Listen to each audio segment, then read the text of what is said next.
Glad to be with you again today, ladies and gentlemen. Welcome to the program. Our topic on Press Hour today is disasters in Cameroon, natural or negligence.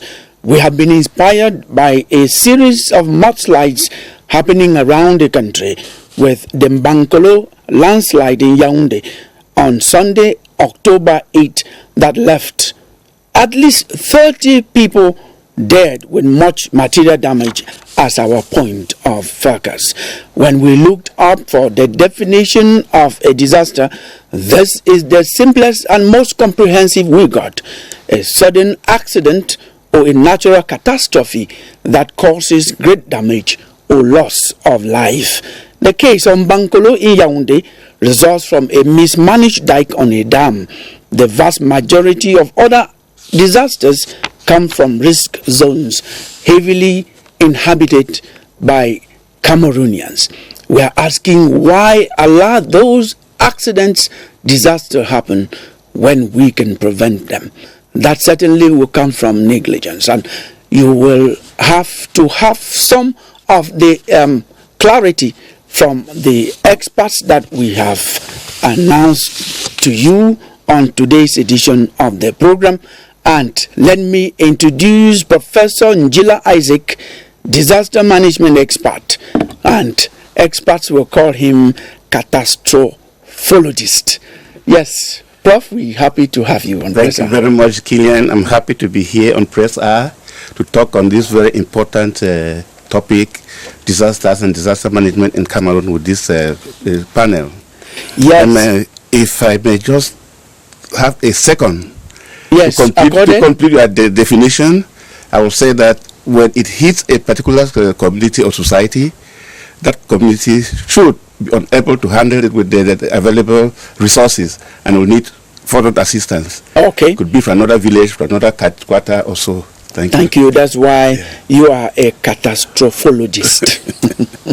Yes, and I'm going to get to Dr. Kiming Ignatius. Dr. Kiming Ignatius is a climatologist.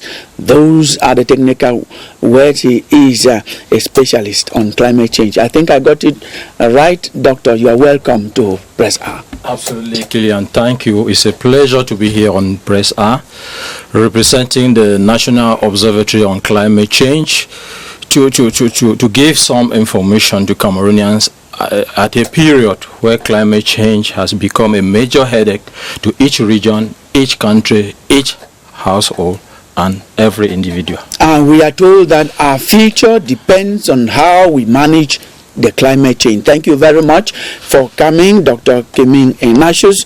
And I get to a title holder who is not coming as a title person traditionally, but coming as an expert in town and regional planning. He is an engineer in that domain. He is Seseko Dr. Ayon Ta. Seseko is that traditional title that I cannot leave out. You're welcome to this program, Dr. Seseko. Thank you, Killian. As a traditionalist, I knew you wouldn't leave that out. It's a pleasure to be here. I want to specially greet my elder brother, Professor Njila, who has been a parent before now. And I'm happy to be with him here to discuss on crucial issues that can contribute to nation building. And my regards to the other members of the panel. And we won't begin without extending our condolences to all those who have lost loved ones as a result of a disaster or a catastrophe. We join you in expressing the condolences to the affected families. And we are going now to introduce to you our own Aisha Mama, who is an environmental journalist and works with CRTV. Aisha, once again, we're happy you are on Press Hour set to talk about so many things, communication and catastrophe management. You're welcome. Thank you very much, Killian, and it's always been a pleasure having to share this panel with some very great experts. And I will just add my voice to those for the other panelists to extend my heartfelt condolences to the bereaved families. There are a number of families who are actually mourning now because of natural catastrophes. So we know those are things that are happening because of nature, but there are times that also because we are negligent. That's part of our topic. We can prevent it. Yes, thank you very much. And we have another guest who will be joining us in the course of the program. He is Mr. Batembi Obene Banga, who is a technical staff department for the production and dissemination of climate monitoring and alert services. He is specialized in environmental dynamics and risk. We will have him here, and he is from the National Observatory on Climate Change. Yes, ladies and gentlemen, without much ado, we present press review, as usually is done for us by Yoti Kali Lesomge. What the newspapers fed on, with focus, of course, on the natural catastrophe that we had this weekend.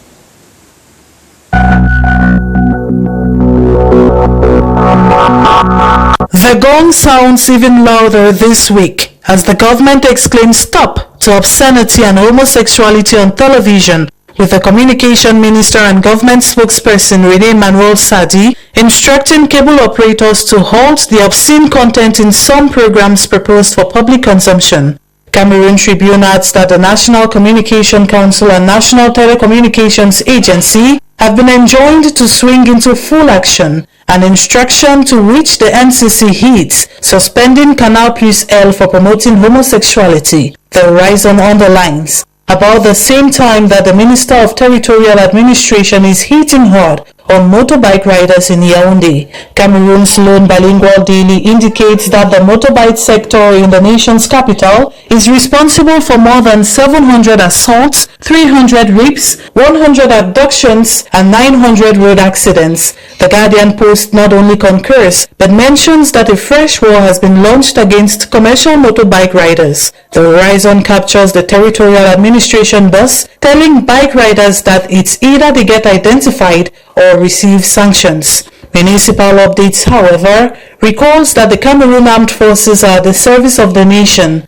As if to agree, the Herald Tribune informs readers that the military has clipped the wings of separatist fighters in Boyo Division. In another publication of the same newspaper, the readership gets wind of the army killing 3 Boko Haram militants in the far north region, while the Guardian Post is keen on the police parading a man who has been impersonating the Director of General Affairs at the presidency.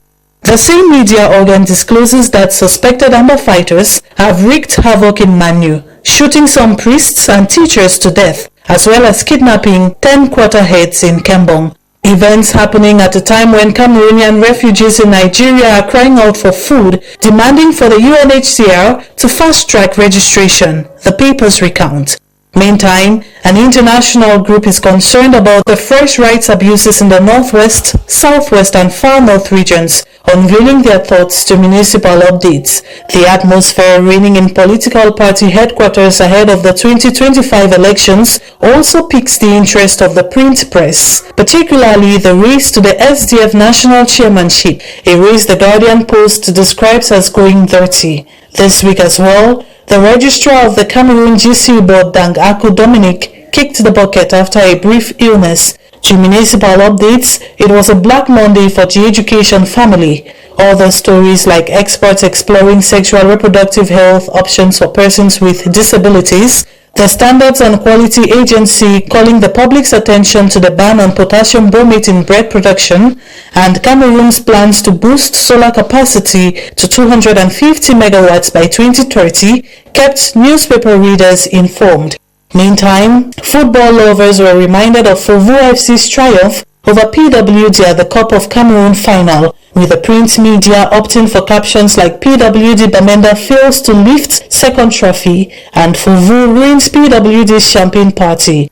A champagne party the indomitable Lionesses failed to revive as they are knocked out of the Women's Africa Cup of Nations qualifiers by Kenya. Nonetheless, Fecafoot President Samuel Eto'o puts a smile on the faces of fans with his honorary award given by the UN in appreciation of his work to stop the abuse and trafficking of people in sports.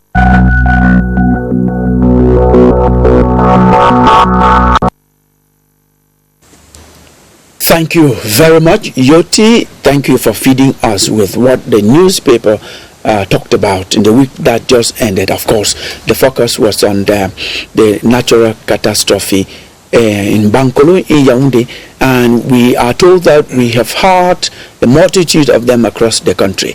We are going to go around the table just to talk about this event that led to the death of at least 30 people officially announced, and material damage, something that could be prevented. Professor Njila Isaac, you are a natural catastrophe manager.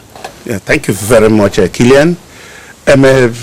I would like to start from a broader point of view and to simplify everything that concerns, meteorological disasters. It looks like now the Earth has a fever. When you have a fever, temperatures rise and then you start sweating. Global warming has clearly, heat the Earth so much so that the ice at the poles are melting. The sea level is rising, causing havoc along the coastal areas of almost all the countries. You have storms, heavy rains all over, and even drought and many other things that are linked to climate. So Cameroon is not left out of this because, from my point of view, Cameroon is like Africa in miniature as far as disasters are concerned. Because while other countries have some few disasters, Cameroon tends to have almost all. Then, we don't have the type of disaster that we hear that the whole village has been wiped, the tsunamis, the other whirlwinds. We have not had it. Doesn't mean that we cannot have it, because along the coast of Cameroon, you have this Cameroon volcanic line that traverses it. If there's an eruption under the sea, we'll have a tsunami. There's a lot of fault that traverses right into the sea. In 1906, it reacted, and with a magnitude of the earthquake of 6 on the Richter scale. Okay. If that one happens now, we are going to have very serious tsunamis. Yes, it's good you're announcing that, but we're talking about this event in Bankolo in Yaoundé. Yeah. Information coming out of social media, and even people have been there, tell us especially from people who have been there, because social media we cannot trust. We cannot trust. Yeah, they say that one very big man had a fish pond up there, and because of the heavy rains, the dam, collapsed, flushing water into the valleys. This water scraped and carried away, and then carried lots and lots of houses, killing the inhabitants and so on. I want to think that if we have been monitoring all this, we should come to a point where, and then we had. We are looking this way, yes. Yeah, if we have been monitoring all of this, I would like to say that the catastrophe could have been avoided. Well, that is still to be established, what you are alleging. But what we know is that even if it were from that dike on the fish pond you're talking about, and people did not construct in a risk zone, it would not have happened. The question is, what are people doing along water channels? Okay, I think that is where the question you're trying to answer. That what are they doing? What are they doing along the slopes of mountains? It takes me to Dr. Eyong Ta, who is a town and regional planning expert engineer, so to say. So how do you evaluate a catastrophe, a disaster like the one in Bankolo? And we are told that across the country now we have a series of them. Yes, I think it is a very disturbing aspect, especially to those of us who are involved in the aspect of planning. And if not because I know exactly the role that we have been playing to try to implement the laws in Cameroon as far as regional planning or urban planning is concerned, I would have also been holding myself partly responsible. But I will not hold myself responsible in the sense that, or my colleagues, because firstly, we have proposed to government an arsenal of laws that have been promulgated and are already functional in the country concerning urban development and urban planning. And this law is contained in the law of 17 April 2004. It is still valid now. In that law, it clearly stipulates areas that are prohibited from construction. For example, the slopes, as you rightly talked about, or water channels, or areas that are close to coastal areas, or the top of hills, marshy areas, and areas that are liable to flooding. also, in the case of the Mankolo neighborhood that we're talking about, there are a number of persons that actually contributed to that. Firstly, I would say that... Yeah, looking this way. Okay. Firstly, I would say that the settlement of people in that area was done and people saw it happening in the name of expansion of the city in that direction. We have a number of ministries that are supposed to do the control. I will cite some of them. Urban development, you have territorial administration, you have environment and nature protection, you have the one of land and surveys and state property, and a whole number of ministries that are supposed to intervene in the aspect of construction. But I don't know how it happens that people can construct in such places until they settle there for a number of years without being disturbed. We have also the case of the councils. In the case of Yaoundé, we have the city council. That is the one giving, we can call it building permits to individuals. The city council is a centralized institution in a decentralized system. Because when the city council issues permits, and this incident happened in the Yaoundé 2 council, the Yaoundé 2 council had little or nothing to do with construction of houses in that area. Because they do not issue building permits, they don't issue land deeds. And so they don't have much control or legal power over those who construct in those places. You now also have the case of the people themselves. Because with this issue of wanting to run away from paying the high rents, with the issue of lands, we can say good lands not being easily affordable or available, people have resorted to cheaper lands. And the cheaper lands are the lands that are risky. They are the ones that are found in areas that are not acceptable for construction. So they take the issue of poverty, they take the issue of cheaper lands, they take the issue of escaping the long chain of difficulties to get land titles and the building permits, and they go to those areas, forgetting that you cannot follow the aspect of low income and put yourself at risk. Because as I think Prof said, and you also added, catastrophes can still happen and people don't die. Because they did not settle in risky zones. For example, we had the case of the eruption of Mount Cameroon, the last eruption that took place, and because people were not 1999 and 2000. And because people were not settled around that area, it could only destroy a plantation.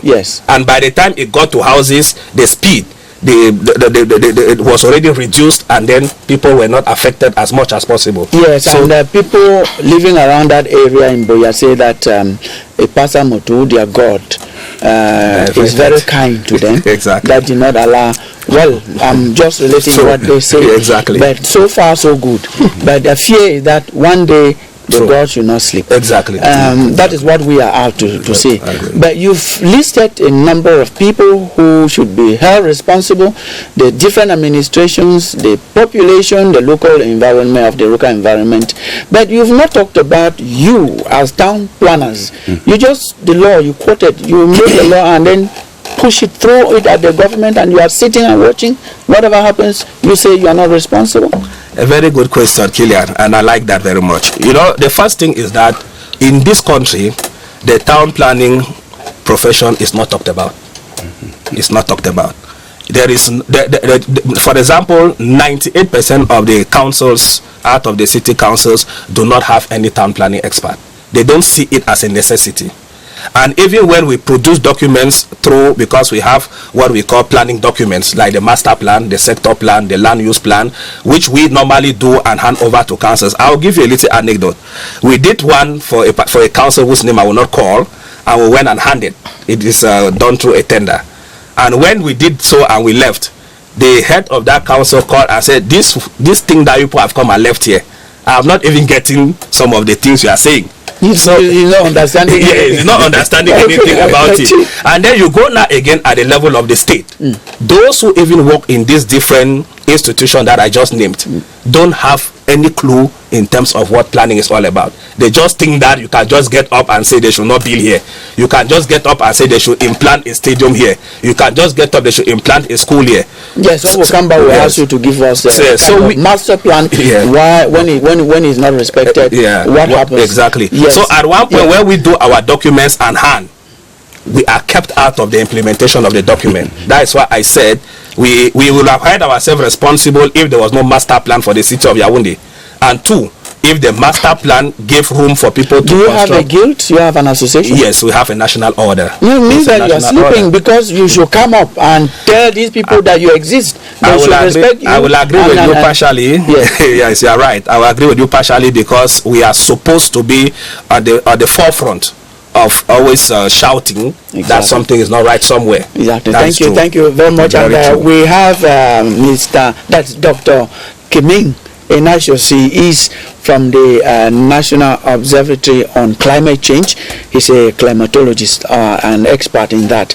Yes, Dr. Kiming, our focus is on Bankolo, but we are talking generally.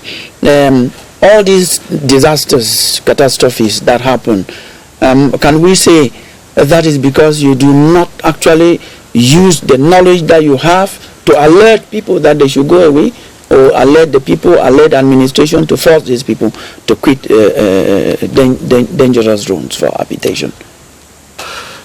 Thank you, Kilian, for giving me this opportunity. I begin by sending first of all a message of condolence to all the families that were affected by the incident of Bankolo, the night of 8th October, breaking the 9th, and a speedy recovery to those still at the hospital.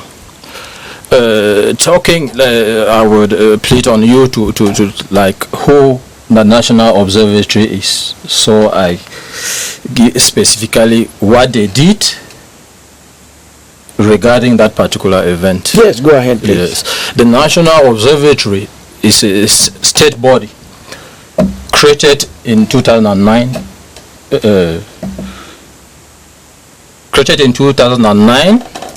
Officialized, it became operational in 2015 and reorganized in 2019.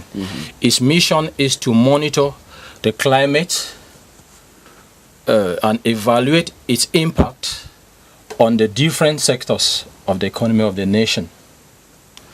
And under this mission, there are sub-activities that the observatory have to carry. And among these, there is a bulletin which we call a decadal bulletin, every 10 days. And every 10 days, the observatory analyzes the situation, looks at how the situation of the climatic condition will be in the country for the next 10 days,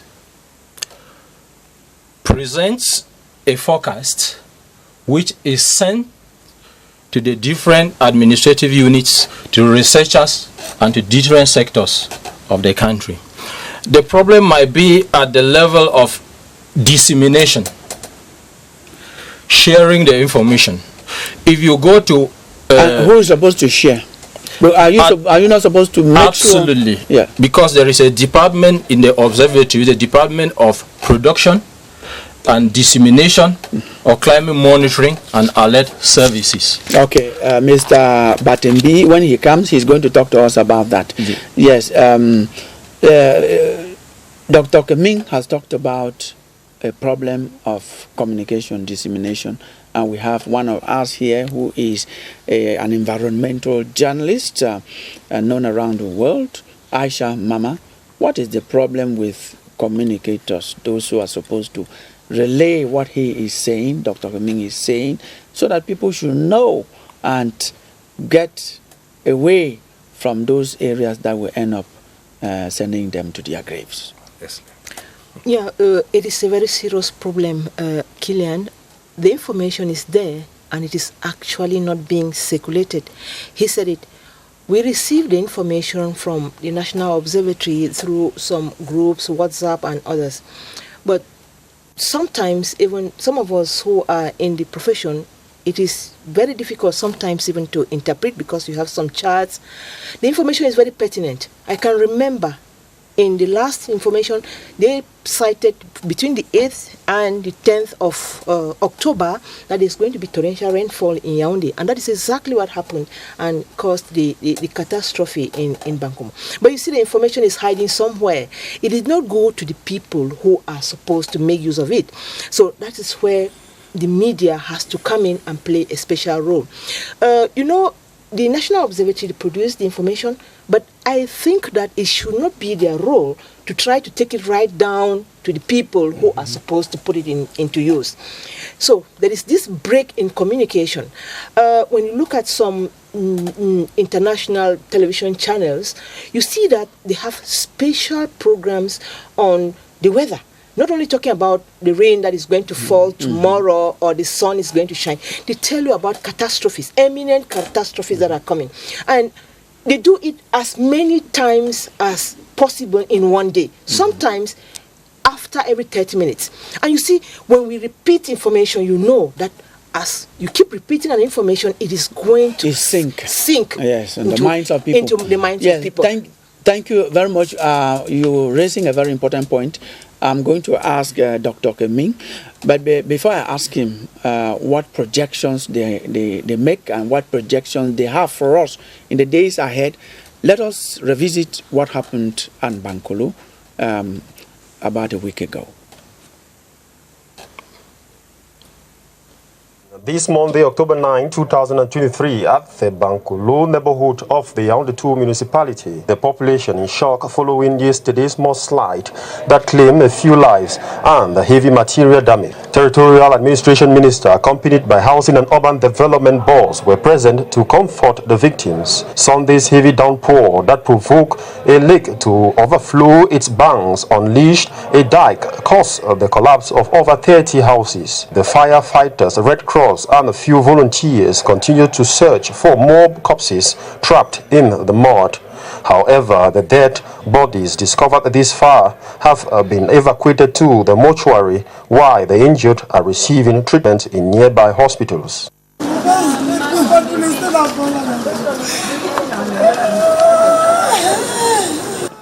No need to ask these survivors what they intend to do now. What the major preoccupation here is how to retrieve the corpses of deceased family members.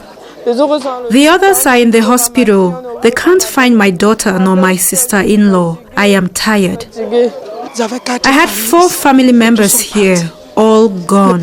I'm left with their orphans. For others, still visibly in a state of shock since Sunday, they've relied on neighbors, family, friends who help wherever for a roof or veranda to sleep, a piece of bread or anything to eat, a storage to keep belongings. When such tragedy occurs, all you can do is help. I'm here to help a friend transport his belongings to Simbok. He told me someone proposed a storage facility there. That's where we are headed. Victims of a natural disaster, some have also been victims of theft by bandits disguised as goodwill ambassadors. My things have been stolen. The only phone we had is gone. A commercial bike rider pretended to help us last evening, but he stole from us even the didactic materials we had. I haven't eaten since. It isn't easy. 48 hours after the Bankole landslide, it hasn't stopped raining. Monday night's downpour kept many awake with a pit in the stomach, the fear of another landslide.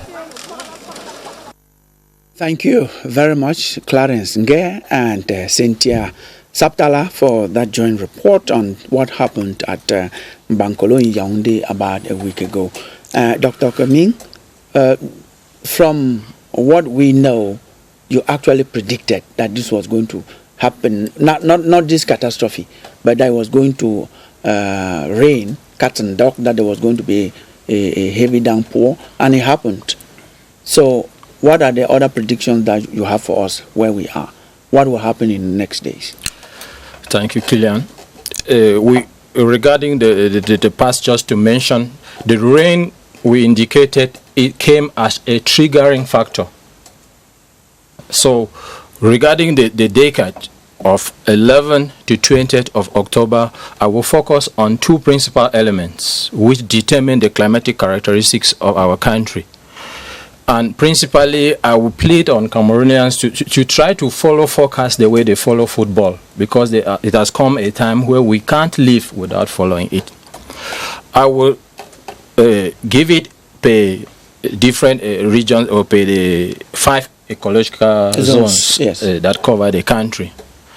Regarding temperature, we will have a general rise in temperature for this decade from the 11th to the 20th, but they will be relatively higher in the Sudano-Sahelian zone. That means the north and the extreme north, where we have temperatures that will go as high as 39 degrees. I mean, we'll have situations of heat wave. And then the population should need to know what to do in this situation. We might come to that after. And in the south, be it the bimodal ecological zone, the main center, south and east, or the modal forest ecological zone, littoral and south, temperatures will be in a rise, but relatively lesser than what will happen in the extreme north. And nights will be generally warmer. We'll have relatively warmer nights. Yes. Now, let us limit it to downpour. Okay. Where are we going to have heavy rains and where are we going to have... Exactly, that's where I was coming to. Regarding rainfall, compared to the last decade, rainfall amounts will increase relatively. Yes. In the center, south, east, northwest, west, southwest, and littoral. And we will relatively have situations of wet spells. Wet spells are circumstances where you have an accumulation of rainfall amount between a certain short duration.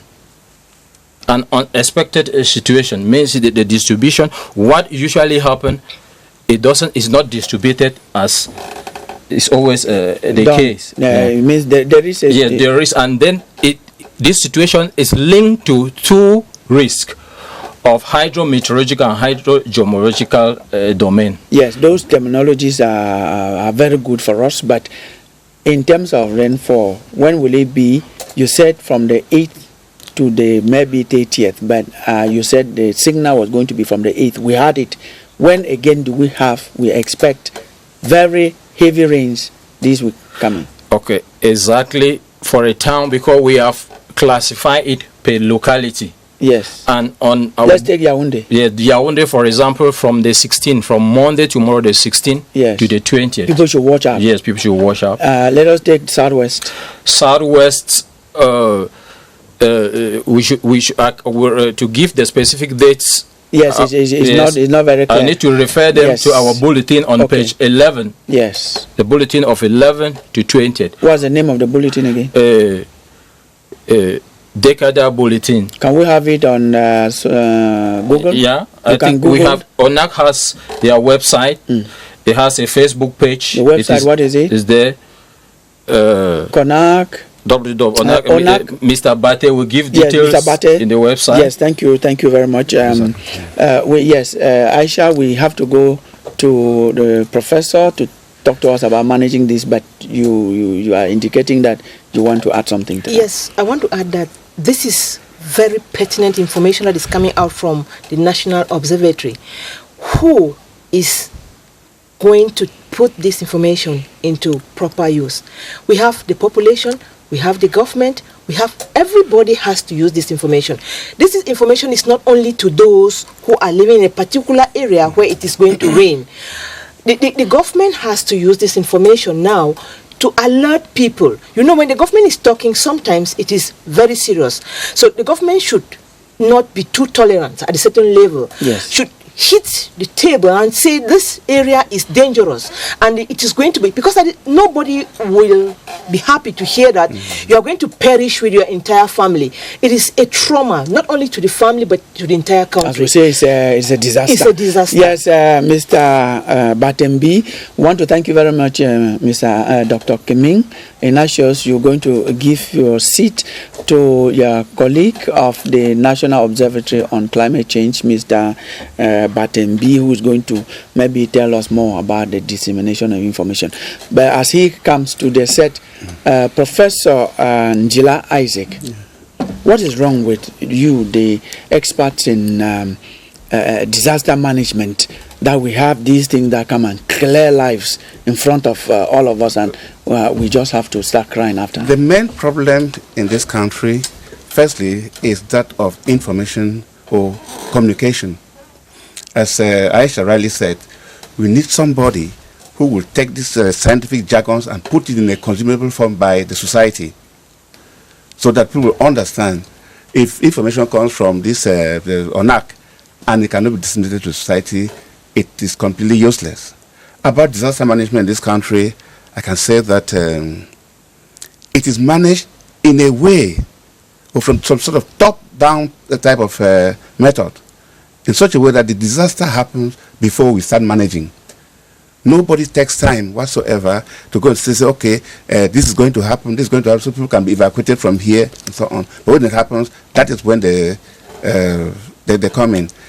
And disaster management in this country is controlled by the Department of Civil Protection. Yes, I will give you time to talk about that. But about the responsibility you are shifting to the authorities, top-down approach, which you decry. I know about some disasters that happened, and you were deeply involved in the post-disaster management.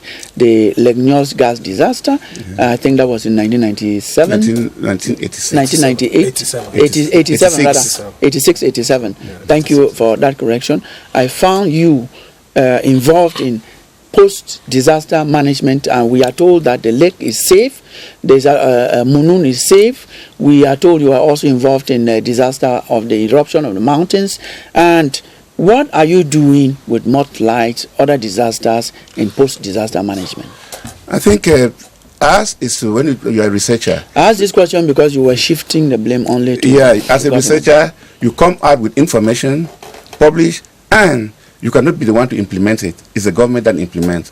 For example, in 1987, we wrote the National Program for the Prevention and Management of Catastrophes in Cameroon, where we identified all the risk zones in this country.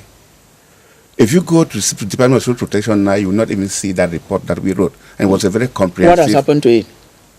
It is on the shelf somewhere. But you have copies. When you write, you should have copies. You should take those copies to the marketplace and make sure that when they are dusted... You mean that if you don't have the microphone, you go to the market and be broadcasting now you have the there. microphone. Tell those people what they should do with those reports. Yeah, but I think that if you even go to the Department of Civil Protection now at Etwamiki, you see that it's almost dead. There is nothing acting there. For the past 1 year, have you heard anything about the Department of Civil Protection? I might not have heard they are doing something that they are not communicating, but the question I'm asking you, Prof, as a researcher is, when you do your research, you give to somebody who has to implement. The person doesn't implement, you sit. Can you be comfortably sitting when the results of what you've done are not implemented? The man comes to you sometimes and tells you, please, I want you to research on this and give me the result. When you research and give him the results and he cannot implement, can you go to force him to implement? If he dies, you also die because that's what I'm saying. Yeah. So, are you comfortable? Not very comfortable. So, I think what can you researchers do so that the results of your research? We keep on hammering that the results of this research are not being implemented. Maybe you should change the hammer to a trumpet. Maybe. For example, okay, if you go like to Mount Cameroon, which is going to erupt very soon, how many seismometers do we have there? Maybe you have only one, but sometimes we had about 13 of them surrounding the mountain, so it cannot give you any data. Why are you a prophet of doom by saying that the mountain will soon erupt? It will soon erupt because the periodicity shows that it has to erupt. It erupted in 1909, 1924, 1954, 1982, 1999, 2000. Now we are waiting for an eruption. The period is about how many years? Sorry? 20, 20. Yeah, just say 20. 20 years. Yeah. Okay. And what we are saying is that Buea is sitting there on the slopes. There is no master plan on how the people can be evacuated. And I keep on asking my question to the mayor of the Buea Council, the mayor of Limbe, why all these eruptions did not touch any of these cities. And they think that it's because they have prayed so much and God is saving them. And you say I'm a prophet of doom. I want to think that one of these towns will be touched.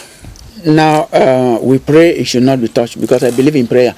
Now, let me also remind you that in Buea last week we had floods. Water came down from the mountain, and the sitting mayor, whom I received here, after that actually came out and then cleared so many people from the water passage. Now we are going to use that also to let Dr. Eyong Ta, who is a town planner, an engineer in town planning, what is supposed to be done in these towns. He's talking about Boya, we are talking about Yaoundé, we are talking about all the towns around us. Very good question. The first thing is that we need to rethink most of our towns. There is a concept now in our jargons that has come up that they call the compact towns. The compact towns, we can call it theory, or it can say it's even a new idea of managing towns that has come into place, is to make sure that they reduce the horizontal expansion of towns to the minimum possible means. Because in this our own type of towns where the horizontal extension cannot be easily controlled, if we compact the towns, it could be easier to manage them. Because right now we can say some of these new quarters in Yaoundé, like the Bankolo neighborhood, the Elumdem that is coming up, and the rest, they are almost out of touch or out of reach of the administrators concerned. Yes, go. But before you go to number 2, by compacting the towns, if I understand you well, you mean horizontal yes, means that you want people to build or what? Yes, exactly. If people are escaping from the middle, from the center of the town to go and build in the periphery because they do not have enough money, would they have money to build up skyscrapers? I will come to that. Okay. You know, the first thing is that it is only in Africa and some of these our countries where individuals have the latitude to construct the way they want. Okay. In the normal country that they want to actually focus on limiting some of these low, to reduce we can call them haphazardly built houses, constructions are managed by the state or by local governments. In the way that, for example, when I hear in Cameroon that local low-cost houses are managed by a corporation called SIC, and the councils have nothing to do with it, it is not done in many countries of the world. Local low-cost housings are managed by the councils. They are built by the council. And then the government can come in order to add, especially for state workers, for example. If you take, for example, the case I know some local councils that are already building low-cost houses. They have to add, they have to do. It's a very good thing. Okay, and it's going to increase the housing in those areas. And they are always houses of an acceptable quality in terms of decency. Again, there is this issue of accessibility. We have a very serious problem with accessibility in our towns, to the point where if you watch the Bankolo neighborhood, you will see that all those who went there, including myself who went there, there is a problem of even getting to the site. That's right. I had a difficulty. It's very difficult to get to the site. And you ask yourself how the materials of construction even got to the places where they got there. So there is a problem of accessibility. And look at the route. Evacuation becomes a problem. Because even the caterpillars that went there to try to help, they didn't find it easy to do the evacuation. To the point where if it was a case to rescue people, it would have still been a very serious problem. So accessibility or the roads improvement in our cities are a very serious call for concern. Yes, Doc, you know, if I allow you, we'll talk to you tomorrow. That's your area. But before I go to the next person, I'm asking you, you want us to rethink our town. What do we do with those who are already there? Those who are already there, the truth is who that have not respected town planning. The truth is that there is no negotiation in wanting to do proper planning. It is like what we call wanting to eat omelets without breaking eggs. The truth is that some city councils have started doing that. It is the best option. Okay. They have to clear the people there. Good. Because human lives cannot be compared to social concerns or wanting to put humanity at the cost they spend money to. Because, for example, now, the number of people who have lost cannot be compared with whatever investment was put in that place. So they should break. I will insist on that aspect of breaking. And they have to break, and they resettle those who through dubious means have had formal documents where they are, because there are some people who have formal documents while they are in illegal places. The no-nonsense Minister of Territorial Administration, Paul Atanganji, has given a short-term sensitization to those people. Agreed. And he says that if they don't move to action, the government will come into action. I agree with that. And just watch the report here, and you see there are people who have understood that message, and they are already leaving before it happens. Yes. When we come back, I'm going to get to Mr. Bate and B, who are just coming from the National Observatory on Climate Change. But let's watch exactly what some people are doing that have understood the message. Nkorbon is one of the most prominent neighborhoods in the Douala 3 subdivision prone to landslides. Demographic changes here is determined by the number of buildings as people from the bourgeoisie, modest and poor backgrounds compete with each other for plots of lands. Thus, several-story buildings as well as single-story buildings emerge each day without even respecting construction norms required by the demography of the area. Consequences of these are landslides which leads to the loss of lives and properties. Si un arrondissement dans cette république, if there is any municipality in this country that should always be afraid of landslides, it is effectively Douala 3. The two catastrophes that occurred at Nkorbon and Parizeau show that the population have to be very vigilant. Awareness campaigns to discourage people from constructing here often fall on deaf ears. It now seems as if the population prefer cheaper land than their lives. It is, however, worth mentioning that this is not the only neighborhood that has risk of landslides in the city of Douala.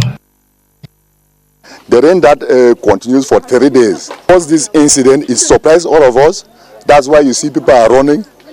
We can't remain to wait for the government to ask us to run. Their survival instincts are awake.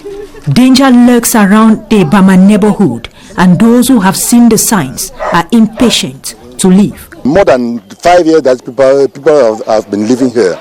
It's just this year that we are facing this type of incident, because it happens 3 years before. It was not like this one that we are seeing now. In a hurry, these inhabitants pack up what they can before leaving to relocate like their neighbors, far from these slopes and cracks already affecting their buildings. Reluctant occupants had the fright of their lives with the recent rains. I have a friend who lives there. She came and called me and told me it's serious this way. Walls were on the ground. Both upstream and downhill, several homes have already been affected. A dislocated floor here, cracked walls there, crumbling foundations elsewhere. The night of last Sunday, we were sleeping. Around 3 a.m. we got sounds like someone was throwing stones on the roof. It was this house that was collapsing and debris were falling on our roof. These are signs enough to make many residents of the neighborhood run for their lives, even though there are still some foolhardy individuals resisting the looming danger. The danger is imminent, and we can see that Bittingum. I want to welcome Mr. Bate Mbi Obene Banga, who is the Technical Staff Department for the production and dissemination of climate monitoring and alert services in the National Observatory on Climate Change. You're welcome to the program. You are coming on the heels of Dr. Keming. Thank you, Mr. Killian, for the opportunity that you have given the National Observatory on Climate Change to express our view on the current happenings in Yaoundé and Cameroon at large. Yes, when you watched the pictures that we just showed there, do you feel that you miss out on informing those people that there's danger here and you hold some responsibility as an organization, of course?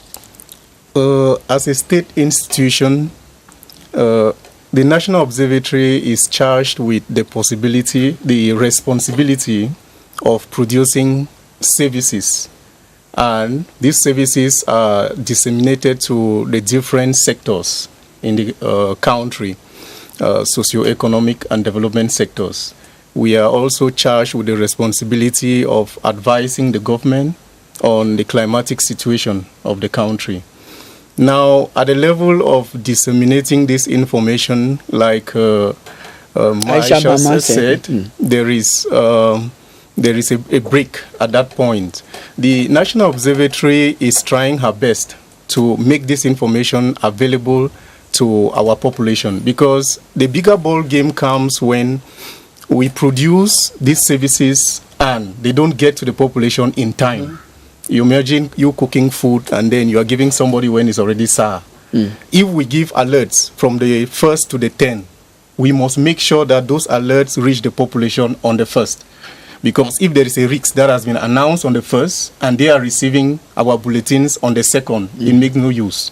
Now, we have different means in which we use to send out these bulletins. We have an information note.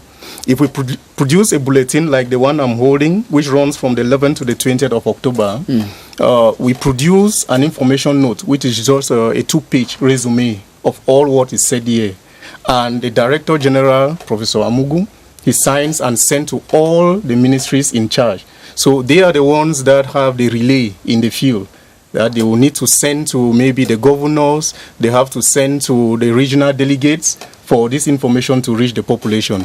The National Observatory is a problem, not because you just go administration. Is there no way you could go administration and go directly to the public? Of course, the National Observatory, I was coming to that. The National Observatory recently has trained about 70 community radio stations because we realized that most of the information that we produce is either in French and English.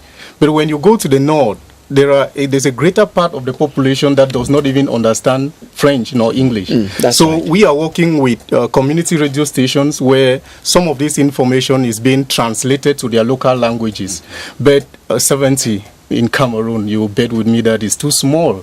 So, but all these actions need a lot of resources to do it.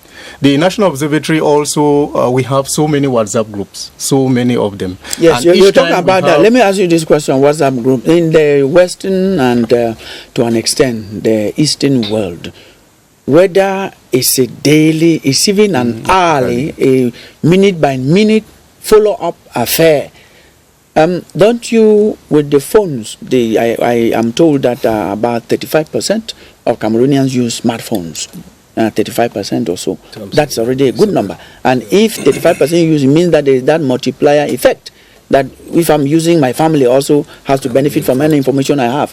What are you doing to make sure that through these applications and some other stuff, do you have that in No, we have. You have just removed the words from my mouth because I was going to come to that. Okay. Yes, we are confident that, and we know that most Cameroonians, they use phones, be it Android or the others, and even the Churunku. So we have made provisions for a mobile application where you can always consult the weather. You receive our alerts on your phones.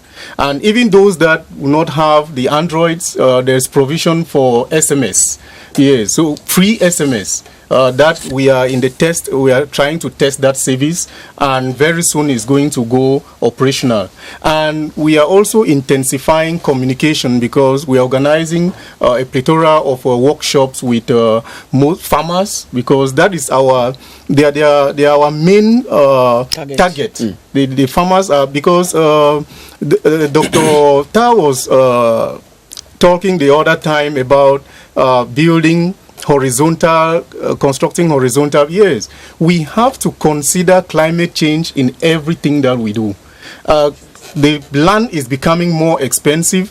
The occurrence of these natural disasters, their frequency, because people are surprised, you know. In the past, you hear somebody tell you that I've been living here for 10 years. I've never experienced a flood. Yes. But we cannot be doing the same things over and over. Okay. It's no more business as usual. Yes, people should know that they have been here for 50 years, but this place is not good for you anymore. That is the essence of climate change. Yes, you have to do something. Yes, I cannot leave this place. I'll let you go.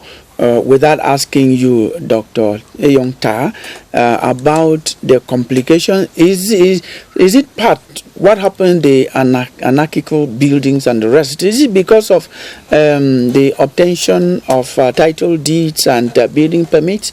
What is the role of these difficulty of getting these things in what is happening?